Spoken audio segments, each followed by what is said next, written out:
Have the opportunity to listen to a Dhamma Talk from Venerable Ajahn Somchai, Vice Abbot of Wat Marp Jan, who has been a monk for over 40 years and helped build and establish Wat Marp Jan ขอโอกาสเดียวมีโอกาสตอนนี้ฟังธรรมเทศนาจากหลวงพ่อมหาสมชัยสักขาเจ้าอาวาสวัดมัปจันทร์ที่มี40 กว่าพรรษาแล้วก็อยู่วัดมัปจันทร์ตั้งแต่แรกช่วยสร้างวัดนี้นะโมตัสสะภะคะวะโตอะระหะโตสัมมาสัมพุทธัสสะนะโมตัสสะภะคะวะโตอะระหะโตสัมมาสัมพุทธัสสะนะโมตัสสะภะคะวะโตอะระหะโตสัมมาสัมพุทธัสสะพุทธังธัมมังสังฆังนะมัสสามิอิโตปะรังสักกจังธัมโมโสตโพธิติ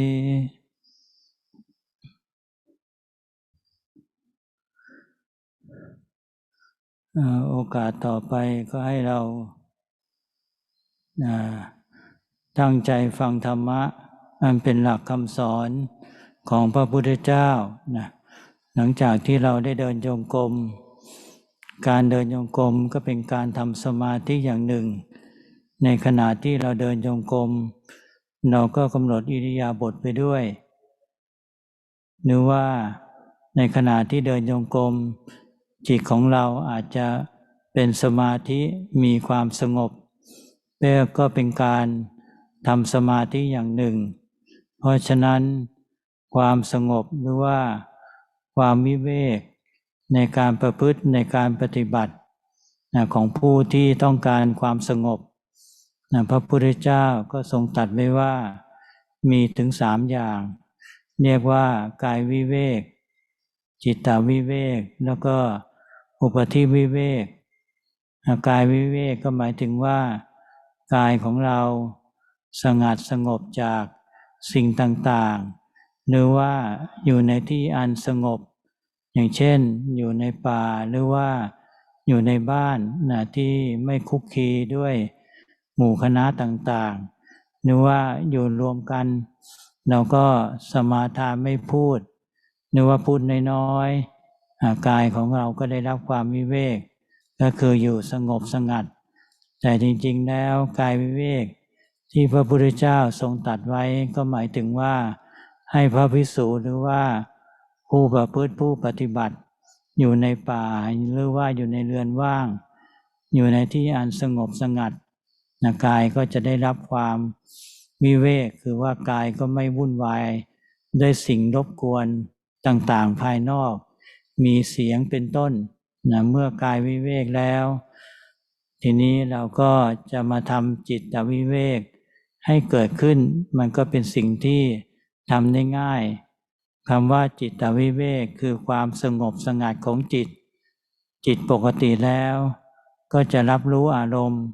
หรือว่าคิดไปฟุ้งซ่านไปต่างๆนานาทีนี้เมื่อจิตวิเวกก็คือหมายถึงว่าจิตที่สงบสงัดจากนิวรณธรรมต่างๆที่เข้ามาสู่จิตทำให้จิตไม่มีความสงบสงัดเมื่อจิตปราศจากนิวรณธรรมอารมณ์ต่างๆจิตก็มีความวิเวกหรือว่าจิตก็มีความสงบเพราะฉะนั้นครูบาอาจารย์ถึงทรงสั่งสอนหรือว่าพระพุทธเจ้าทรงประทานโอวาทให้พระภิกษุสามเณรไปอยู่ป่าอยู่เรือนว่างอยู่โคนไม้เป็นที่สงบสงัดเป็นกายวิเวกก็จะทำให้จิตวิเวกเกิดขึ้นได้ง่ายอันนี้ก็ต้องอาศัยเกี่ยวเนื่องซึ่งกันและกันแต่ว่าเมื่อเราไม่สามารถจะอยู่ในป่าในเรือนว่างในถ้ำในเขาได้กายของเราก็ต้องสงบสงัดโดยวิธีการประพฤติโดยวิธีการปฏิบัติโดยมีศีลเป็นพื้นฐานก็คือมีข้อห้ามในการรักษาศีล 5หรือว่าเราสมาทานศีล 8หรือว่ากายของเราไม่เกี่ยว ข้องกับรูปเสียงกลิ่นรสสัมผัสโผฏฐัพพะธรรมารมณ์อันนี้ก็จะทำให้กายของเราวิเวกได้ส่วนหนึ่งส่วนจิตวิเวกการที่จิตจะมีความสงบสงัดปราศจากนิวรณ์ก็จะต้องมีสติความระลึกได้สัมปชัญญะความรู้ตัวเพราะฉะนั้นในขณะที่เราประพฤติปฏิบัติเราก็จะต้องมีสติความระลึกได้สัมปชัญญะความรู้ตัวให้มีความต่อเนื่องเมื่อกี้เราเดินจงกรมเราก็มีสติระลึกได้สัมปชัญญะความรู้ตัวตอนนี้เราเปลี่ยนจากอิริยาบถจากเดินจงกรมมานั่งสมาธิก็เปลี่ยนเฉพาะอิริยาบถแต่ว่าจิตที่ปรารภความเพียรจิตที่มีสติความระลึกได้สัมปชัญญะความรู้ตัวก็ให้เราทำความต่อเนื่องเรียกว่าทำความเพียรทางจิตจิตก็จะปราศจากนิวรณ์จิตก็จะมีความวิเวกมีความสงบสงัดเมื่อจิตมีความสงบสงัดแล้วจิตเป็นสมาธิแล้วเราก็พินิจพิจารณาในสังขารร่างกายตามความเป็นจริงมีความเห็นที่ถูกต้องหรือว่ามีความดำริที่ถูกต้องก็เกิดอุปธิวิเวกก็คือความสงบสงัดจากกิเลสความสงบสงัดจากกิเลสก็พระอรหันต์ท่านได้อุปธิวิเวกแต่ผู้ประพฤติผู้ปฏิบัติก็ต้องตั้งจุดมุ่งหมายตั้งใจไว้ว่าเราตั้งใจประพฤติปฏิบัติเราได้กายวิเวกแล้วเราได้จิตตวิเวกแล้วเราก็เอาสมาธิสติปัญญานั่นนะมาพินิจพิจารณาเพื่อให้เกิดอุปธิวิเวกก็คือความสงบสงัดจากกิเลสถึงแม้จะยังละไม่ได้แต่เราก็ตั้งใจประพฤติปฏิบัติมีนิสัยมีปัจจัยในภพชาติต่อไปก็คือว่าเราไม่ท้อถอยในการประพฤติในการปฏิบัติมีความเพียรเป็นที่ตั้งถึงแม้เราจะมีความสงสัยต่างๆนานาหลวงปู่ชาท่านเทศว่าถึงแม้เราสงสัยนะแต่ว่าความสงสัยนี้จะหมดไปได้ไม่ใช่ว่าคิดนึกเอาแต่ความสงสัยนี้จะหมดไปได้ก็เกิดจากการประพฤติเกิดจากการปฏิบัติเราสงสัยในเรื่องสมาธิเราจะไปคิดไปนึกเอาว่าสมาธิเป็นอย่างไรมีผลเป็นอย่างไรเราไม่ได้คิดนึกเอาเราลงมือประพฤติลงมือปฏิบัติสมาธิก็จะค่อยๆเกิดขึ้นภายในจิตใจของเราความสงสัยก็จะหมดไป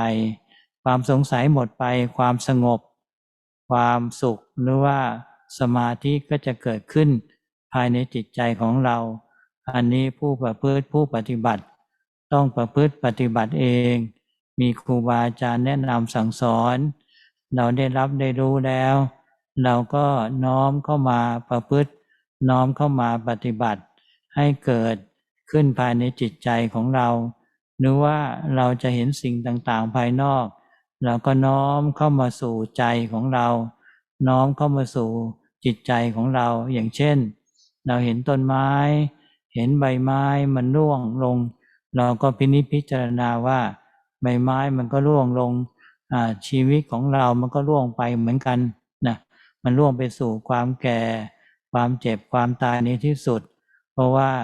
สังขารร่างกายนี้มันเกิดขึ้นมาแล้วพระพุทธเจ้าก็ทรงตรัสไว้ว่าก็จะต้องมีความแก่มีความเจ็บมีความตายเป็นที่สุดเพราะฉะนั้นพระพุทธเจ้าจึงทรงตรัสให้เราตั้งอยู่ในความไม่ประมาทพินิจพิจารณาว่า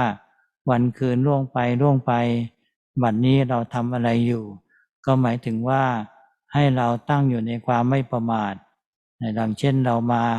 ประพฤติมาปฏิบัติมาเข้าคอร์สอบรมปฏิบัติสมาธิให้เกิดสติให้เกิดปัญญาก็หมายถึงว่าเราทำวันคืนไม่ให้ล่วงไปโดยเปล่าประโยชน์เราให้วันคืนมาล่วงไปด้วยการมีสติมีสัมปชัญญะมีสมาธิมีปัญญาพินิจพิจารณาในสิ่งต่างๆที่มันเกิดขึ้นภายในจิตใจของเราถ้าจิตของเรามีความสงบมีความสงัดเป็นสมาธิแล้วเราก็จะเห็นสิ่งต่างๆมันเกิดขึ้นภายในจิตใจของเราเห็นตามความเป็นจริง แต่ว่าเบื้องต้นอาจจะเห็นโดยการคิดโดยการนึกเอาแต่ก็ไม่เป็นไรก็เป็นพื้นฐานที่จะเกิดปัญญาที่เกิดจากการภาวนาเพราะฉะนั้นที่เรามาฝึกหัดมาปฏิบัติมานั่งสมาธิมาเดินจงกรม3 วัน 4 วันแล้วก็เพื่อที่จะทำจิตของเราให้เกิดสมาธิเกิดสติเกิดปัญญาถึงแม้ 3-4 วันอาจจะยังไม่ได้รับความสงบแต่เราก็มีความอดทนมีศีลเป็นพื้นฐานมีศีลเป็นพื้นฐานแล้วคุณธรรมที่มันสูงยิ่งขึ้นไปก็จะเกิดขึ้นหลวงปู่ชาท่านได้เทศบ่อยไปว่าศีลนี่แหละเป็นพ่อแม่ของธรรมทั้งหลายทั้งปวงธรรมทั้งหลายทั้งปวงที่จะเกิดขึ้นได้ก็ต้องมีศีลเป็นพื้นฐาน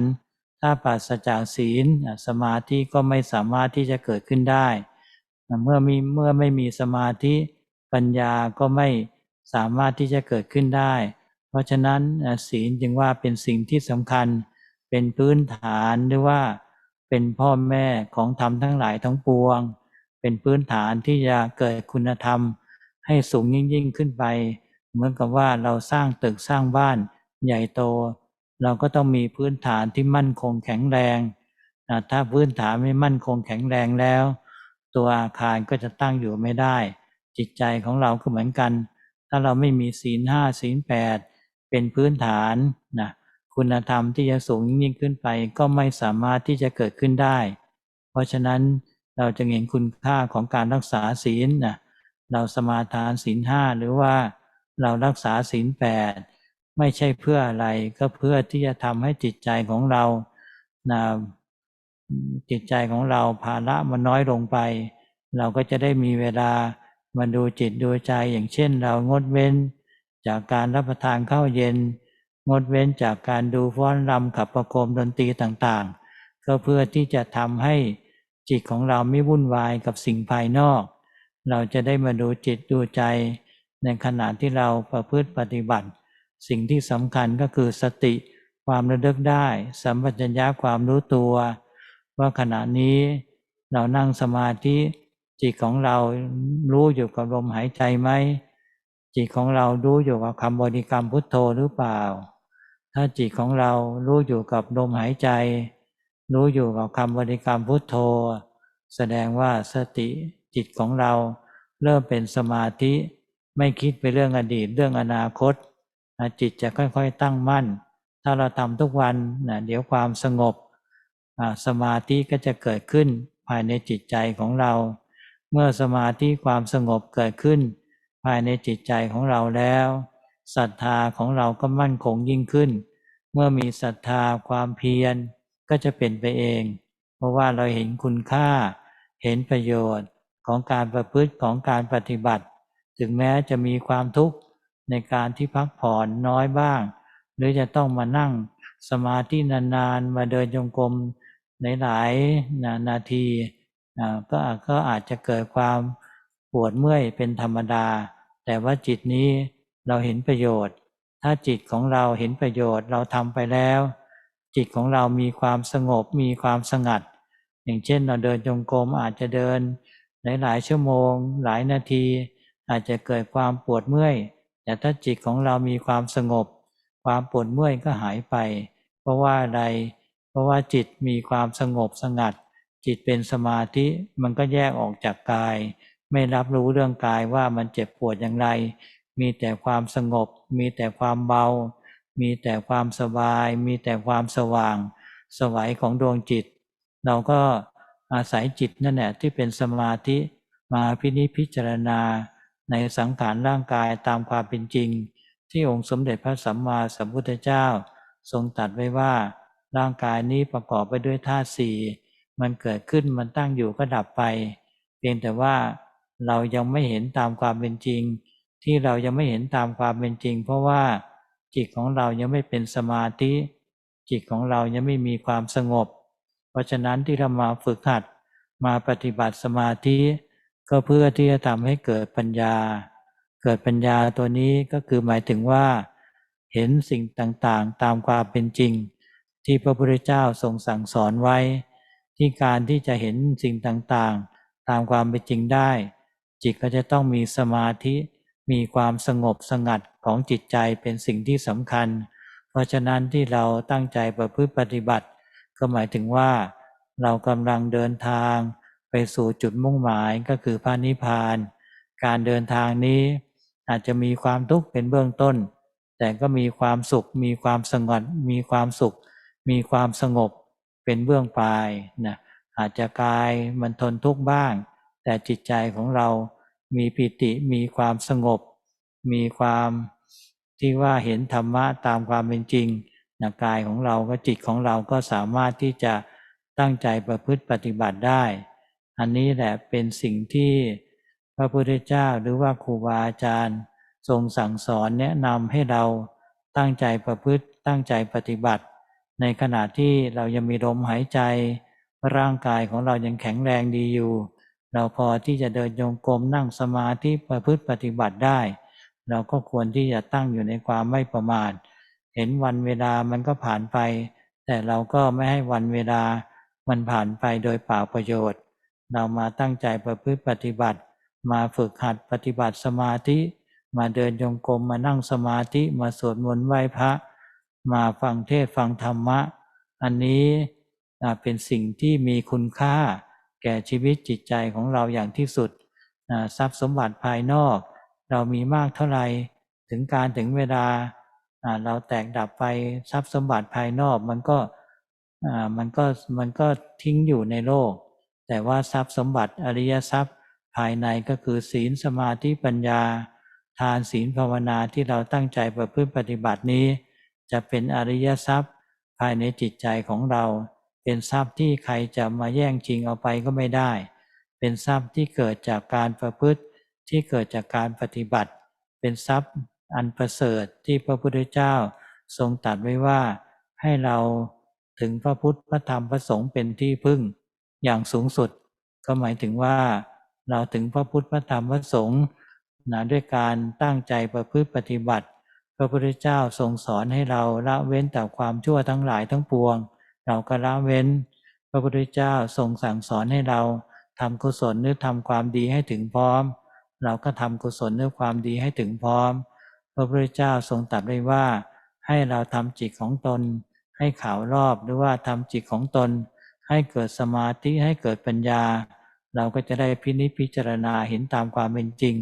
เราก็ทำทั้ง3อย่างอันนี้เป็นหลักคำสอนของพระพุทธเจ้าถึงแม้จะยังไม่ถึงจุดมุ่งหมายแต่ถ้าเราเดินไม่หยุดไม่วันใดวันหนึ่งภพชาติมันก็จะน้อยลงไปการเดินทางของเรามันก็จะสั้นลงวันใดวันหนึ่งเราก็จะถึงจุดมุ่งหมายที่องค์สมเด็จพระสัมมาสัมพุทธเจ้าทรงตรัสไว้ว่าสุขอื่นยิ่งกว่าความสงบไม่มีสุขอื่นใดๆก็แล้วแต่สุขภายนอกรูปเสียงกลิ่นรสสัมผัสโผฏฐัพพะธรรมารมณ์จะสู้ความสงบของจิตใจที่เห็นธรรมะ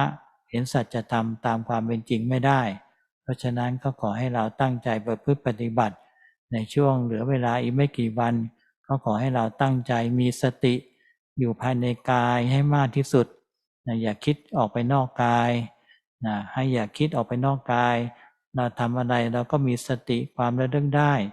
สัมปชัญญะความรู้ตัวตลอดเวลาแล้วเดี๋ยวปัญญาก็จะเกิดขึ้นเพราะว่าอะไรสติความระลึกได้สัมปชัญญะความรู้ตัวของเรามีตลอดเวลาก็คือจิตของเราเริ่มเป็นสมาธิเมื่อเป็นสมาธิแล้วมันก็จะเป็นปัจจัยให้เกิดปัญญาเมื่อเกิดปัญญาแล้วเราก็จะรู้จะเห็นตามความเป็นจริงว่าสิ่งต่างๆเหล่านี้บางทีเราคิดผิดไปบ้างเราคิดไม่ถึงบ้างเราคิดมากเกินไปบ้างไม่อยู่ตรงกลาง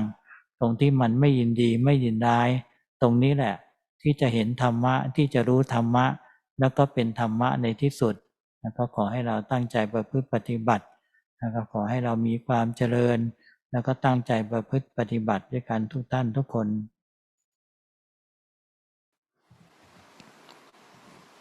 So this time is the time to be intent to listen to the Dhamma, the teachings of the Lord Buddha. So we've just finished a period of walking meditation. And this walking meditation is one method to bring the mind to peace. We have mindfulness with the walking posture. And when we walk meditation, we bring the mind into a collected state, a state of peace and stillness. And this is one of the methods to bring the mind to samadhi. And this samadhi is coming from viveka, from seclusion. And this practice of bhavana, this practice of seclusion, is a practice for those who need peace, who want peace. And the Buddha taught that there are three types of seclusion: seclusion of body, seclusion of mind, and seclusion from the kilesas. Or in Pali we have Gaya Viveka, Citta Viveka, and Upati Viveka. So this Gaya Viveka, seclusion of body, is removing our physical body from distractions and busyness. For example, going to a quiet forest, going to an empty building, or if one gathers in a group with other people, one gathers in silence or speaks little and has certain methods and practices in order to create a protected and quiet environment, or one goes to some other peaceful place. So this seclusion of body is taught for monastics or those intent in Dhamma practice, as mentioned, to a place that's peaceful, like a forest or a cave or an empty building and so on. And this helps the body not to be distracted and chaotic. For example, being secluded from sound, the disturbance of sound, and other types of disturbances. In the seclusion of body, the kaya viveka is support, is a cause and condition for citta viveka, the seclusion of mind. So the seclusion of body leads to the seclusion of mind. And the seclusion of mind is synonymous with the mind that's collected and gathered in peacefulness. So this peacefulness of mind, this seclusion of mind, what it means is the seclusion from the five hindrances of sense desire, ill will, sloth and torpor, restlessness and worry, and skeptical doubt. And these five hindrances, what they are things that obstruct peace in the mind, obstruct the mind from gathering together. So the mind, the secluded mind, is free from the five hindrances. So this is the secluded mind, or we can say the mind that's peaceful and free of the hindrances. So the Krubajans, the great teachers, and the Buddha have taught for practitioners, for monastics, to go to a forest, to the foot of a tree, to a cave, to an empty building, to a quiet place. And this is in order for seclusion of mind to arise easily. And when you can't access a quiet forest or cave, for instance, then you make your body peaceful and secluded using various practices. For instance, the 5 precepts or the 8 precepts, or practicing sense restraint, not being interested in the sense impressions that come in through the ear, the eye, the nose, the tongue, the body, or the mind. And this is bodily seclusion to one degree. And when the mind is secluded, then the mind is peaceful and at ease. And in order for the mind to achieve this, one needs mindfulness and clear awareness, sati and sampajanya. So for Dhamma practitioners, when one practices the Dhamma, one needs this mindfulness, this sati, this faculty of recollection, and this sampajanya, clear awareness, clear knowing, needs them to be continuous and even throughout all postures, all activities throughout the day and night. For instance, we were just walking meditation and we were practicing to have mindfulness and clear awareness. Then we come to sit, we change posture, we do different activities. And just in this changing of posture, we practice to have the faculties of mindfulness and clear awareness be even and continuous. And whatever the body's doing, changing these postures, one can see that the mind can have mindfulness and awareness and effort continuously as the body is moving. So this is effort in the mind. And for the mind and when the mind overcomes these 5 hindrances, we can call this the secluded mind, the citta viveka. And when the mind is then peaceful in this way, then we can contemplate all sankharas, all conditioned phenomena, such as the body, according to the truth. And this is bringing about right view. And then having done this, this gives rise to upati viveka, the seclusion from the kilesas. And this is a mind that's free of the kilesas, that's peaceful and free of these obstructive and defiling mind states. So this is like the mind of a awakened being, like an arahant. So for practitioners who have not yet realized this level of liberating the mind,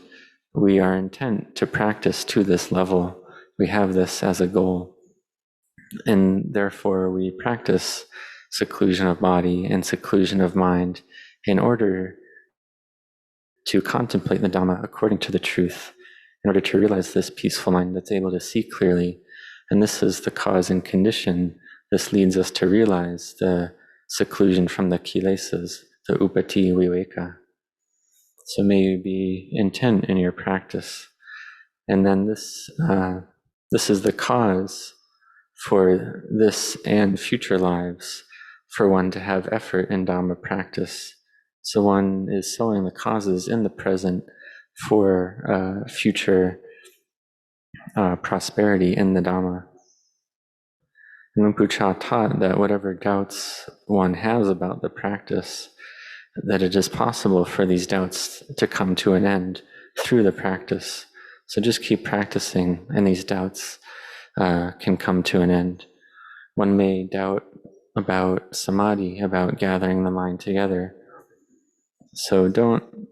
bother wondering about this. Don't doubt about it. One may doubt, oh, how will samadhi arise? What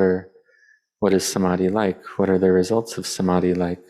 So just practice to put these doubts down and just actually engage in the practice, do the practice. And then this samadhi, this peacefulness and collectedness will arise bit by bit. And then these doubts will pass away, will decrease. And as these doubts decrease and samadhi arises, and this gives rise to a happiness and peace in the heart. So for Dhamma practitioners must practice for themselves, must see the truth for themselves.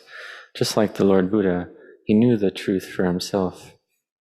He knows the truth for himself. So you must do it yourself to see the Dhamma in your own heart, to give rise to the Dhamma in your own heart, to incline your mind, to incline your heart to the truth of reality. And one can do this just using everyday experiences, everyday objects of awareness as grounds for one's contemplation. For instance, seeing leaves falling from trees. This is a common sight. And whenever one sees these leaves fall, one can contemplate that these lives of ours, our very own life, is the same way. Our lives have a beginning and have an ending. Our lives are inevitably moving towards old age, sickness, and death. Our lives must end in death. Whatever conditioned formations that have arisen, they also must pass away. So the Buddha taught one must have, or one should recollect, that old age, sickness, and death are things that one must meet with in the end. Therefore, the Buddha taught to be heedful and contemplate that the days are relentlessly passing by and passing by. So one should ask, what am I doing with these days? What am I doing with my time? What am I doing with my life? So be heedful. We practice Dhamma,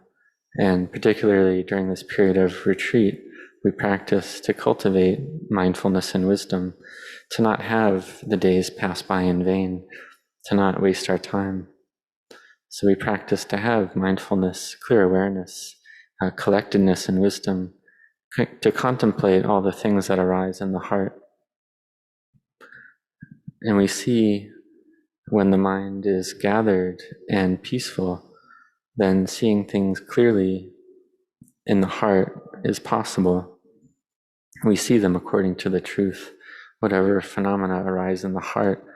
the mind of samadhi is able to see them according to the way they are, according to Dhamma. In the beginning, we see phenomena according to our thoughts, according to our thinking. So don't worry about this. This is the foundation in the beginning, using Dhamma thoughts. So we've been practicing for 3 or 4 days now on this retreat, and practicing for our minds to give rise to collectedness and wisdom. And maybe we haven't experienced much peace yet, so may you have patience and endurance with this, and recollect that virtue, sila, this is our foundation. And this quality of sila is of paramount importance, is of supreme importance. Luang Pu Cha taught that sila, this virtue, is the mother and father of all Dhamma qualities. We can see that if there's no virtue in the heart, samadhi won't arise. And without samadhi, no wisdom will arise. So we can see that this sila is an incredibly important foundation, the mother and father of all dhammas, of all good qualities. Just like building a house, one must have a firm foundation upon which to build the house. And if the foundation is no good, then all the rooms and secondary stories in the roof won't last, won't be able to sustain, one won't be able to build a house. So sila is the same way. With no sila as a foundation, the other dhammas that we wish for will not arise. So in this way, we see the value of virtue. We practice the 5 or the 8 precepts. And this sila also allows the heart to be less burdened with duties. For instance, not eating in the afternoon frees up time and energy for the Dhamma practice, and not engaging with adornments or going out for entertainment and so on. All the various aspects of the 8 precepts allows our life to be simpler, and this allows the mind to be less chaotic and less busy, less involved with the outer things, the phenomena of the world. So may you practice Dhamma, be intent in this practice, and give rise to Dhamma in your heart. And what's incredibly important is this mindfulness and clear awareness. So now we have the chance to sit in meditation, to know the in and out breathing. And one can ask, am I with the Bhutto mantra? Am I with the in and out breathing? And just recollect this and ask oneself. And the mind that's close, or the mind that has mindfulness, is a mind that's close to samadhi, close to collectedness, a mind that's not thinking about the past or the future. So do this every day, and then this gives rise to samadhi in our hearts. And with the arising of this concentration or collectedness, then a firm and solid faith arises in the heart, and faith and effort are present all by themselves, arise by themselves, and one really sees the value of this Dhamma practice. And we may also observe pain and discomfort in our bodies. We may be sitting or walking for long periods of time, and then pain and discomfort arise in our experience, in our bodies, and this is normal and natural. However, the mind sees such a high value in the Dhamma practice, the mind becomes peaceful, and so the mind wishes to do these practices anyway. We may walk in meditation for many hours and may have a lot of soreness and pain, but the mind that's gathered in peacefulness is able to lessen this pain, to not experience this pain so much. And this is because of the peaceful mind. The peaceful mind can separate from the body and not feel the pain or discomfort, but instead the mind feels very light, feels bright, and feels at ease. And then one uses this collected mind to contemplate all formed things, to contemplate the body according to the truth as the Buddha has taught. One contemplates the body is composed of these four elements of earth, air, fire, and water,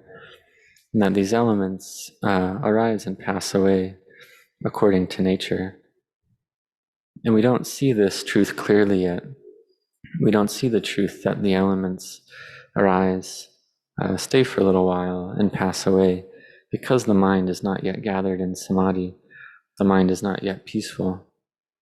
So we continue to train in this collectedness of mind to give rise to wisdom.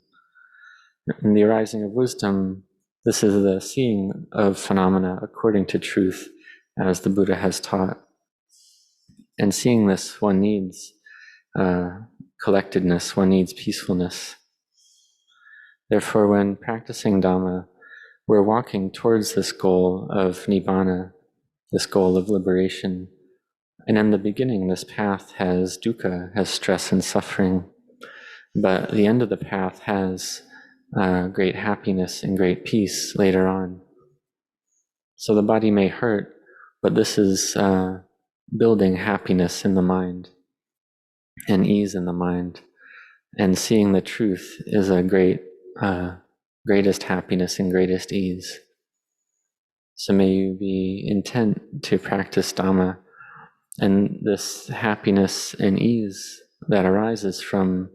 Dhamma practice, this is something that one's mind is capable of achieving. So the Buddha and the great teachers, the Kruba Ajahns, have suggested to us to practice Dhamma in this way. When our bodies are still strong, they're able to sit and walk and engage in the various postures and Dhamma practice. So may you be heedful and not let this opportunity pass you by. See that time is constantly passing by and never comes back around. So may you use your time in a way that gives value to you. So do this Dhamma practice. Practice collectedness, practice meditation, practice the sitting and the walking meditation, practice listening to Dhamma, practice bowing and chanting as we're doing. And these are things that have great value in our lives. So whatever wealth we may have, whatever outer wealth of various kinds, no matter how much this wealth is, then when we die, we have to leave it all behind. It has to degrade. It has to pass away, and it's possible for it to be lost through disaster or theft and so on. So whether through death or some other cause, this wealth inevitably becomes separated from us, no matter how much we may have. So we focus our minds on this noble wealth, this Arya wealth, a wealth in the heart that no matter what disaster, no matter what happens, it's not possible for this wealth to be taken from us, because this wealth is in our heart, the wealth of parami, the wealth of virtue, the wealth of meditation. This is something that no one can steal. And this is the best, most superior wealth that's possible for a being to have. So the Buddha taught for the Buddha Dhamma Sangha to be our stable and secure refuge. This is the highest refuge. So may you be determined in your practice. May you practice to put down, let go of all unwholesomeness, to cultivate wholesomeness to the fullest, and to make the mind pure, to bring the mind to peace, to wisdom, to contemplate truth according to nature. And these are three core teachings of all Buddhas. So we may not have reached the goal yet, but no matter where one is in one's practice, just keep walking, don't stop, just keep practicing, keep going. And no matter where one is on the path, as we keep walking on the path and keep practicing, then the amount of lifetimes we have left in samsara gets fewer and fewer. And one day, whenever that day is, one reaches the goal of one's practice. And the Buddha taught that the happiness of peace is the greatest happiness that's possible. There's no happiness greater than this in the entire universe. All other happinesses and all other joys can't compare with the joy and happiness of peace. So may you be intent in your Dhamma practice. Be mindful. Keep mindfulness with the body. Don't let the mind drift outside of the body as a foundation of mindfulness. And whatever one is doing,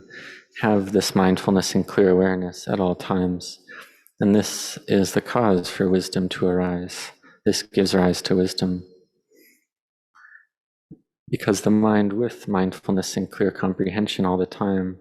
this is a mind that's close to samadhi, close to collectedness. And this collectedness is a cause for wisdom. And when wisdom arises, we see reality according to truth. We see the truth of nature, the truth of all things. So may you follow this path of practice. May you let go and put down wrong ways of thinking. May you not follow and practice not to follow liking and disliking. May you be intent. May you prosper in your Dhamma practice. May you be well and grow in Dhamma.